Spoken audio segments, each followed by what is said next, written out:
Shannel's story, it really is kind of like opening the Bible and reading it, but the dates are here and now. She knows she has twins. She, society has given her every reason why she can't carry the children. She doesn't know Christ. She goes to the abortion clinic the day before Easter Sunday. We had our afternoon sidewalk team that was out there, Hector and Edgar. And I get a phone call from Edgar, and Edgar saying, hey man, this mom comes over to us and she's interested.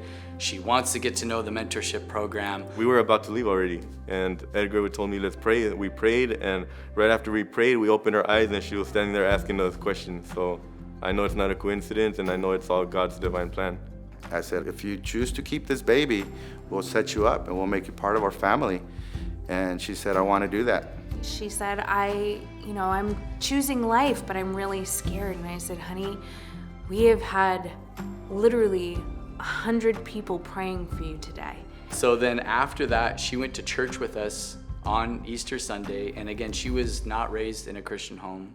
Our pastor, he did an altar call. She's like, should I go? I said, well, what is the Lord telling you? And she goes, I think I need to go. I need to go. She goes, will you go with me? I said, of course I'll go with you.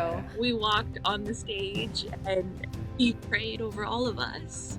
And that time I cried and I felt so warm in my body and so warm in my heart. And I couldn't believe what I was feeling. We got her involved in the mentorship program through Love Life. I fell in love with her right away, and we just built that rapport, and she could come to me, questions, concerns, prayer requests, and it just grew from there. And then shortly after that, she had an opportunity to be baptized.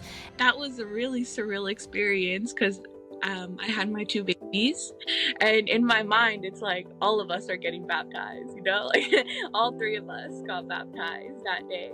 After I was baptized by Pastor Ron, it really felt real. I really dedicated my life and my heart to God. A lot of times people think that, well, you know what, we're just focusing on stopping abortion. But it's about sharing the gospel of Jesus Christ, sharing the love of Christ, and simply letting people know that the church is here to help. It turned out to be the biggest blessing of my life. And I wouldn't change anything about it. And I wouldn't go back. God doesn't necessarily call the equipped, He equips the called. And we are all called to stand up for the unborn, and it takes faith, but He will equip you. It is God that does the work. We just have to show up. We know exactly where babies are dying, and the church needs to be there. It saved me.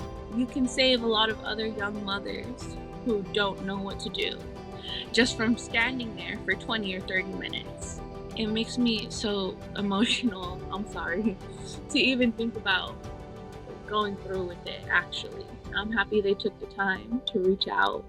I got the privilege to see God come full circle in this moment and to see Him move in a young lady's life who just months before had no hope and didn't believe that she could do any of this. And yet God did it for her.